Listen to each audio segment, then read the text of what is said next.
为提升消防人员救灾安全，降低当人救援的风险，市府消防局陆续采购遥控科技设备、无人机、移动式遥控炮塔、消防机器人等科技设备投入救灾。市长王伟特8日也特别前往消防局，视察台制小型消防机器人展演。希望透过科技的装备，提升消防救灾安全。由于很多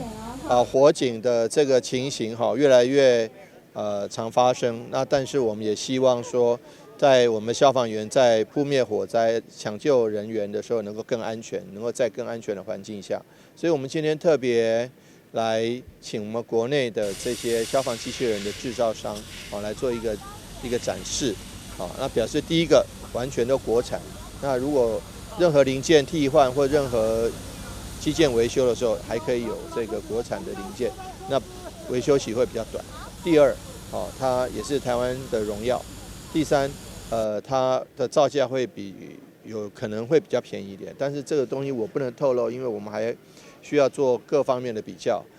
那今天只是一个借着机会来让大家了解，我们其实台湾的制造能力跟工业能力能够有机会能够保护我们的消防队员，有研发出这样的一个产品。那我相信，这不管是过去在桃园或者在屏东的明阳工厂他们所发生的那个火灾，我们希望说火灾永远不要发生，但是我们不能够没有准备。那今天就是让消防员在操作这个火场的扑灭工作的时候能够更安全。消防局表示，随着现代化高科技的建筑物愈来愈大型而且复杂，一旦发生火灾，也互救援更加困难。因此，使用各式消防救灾科技设备辅助消防人员，不仅是一种全球救灾趋势，嘛会当互消防同仁更加安全执行救灾任务。记者张世伟采访报道。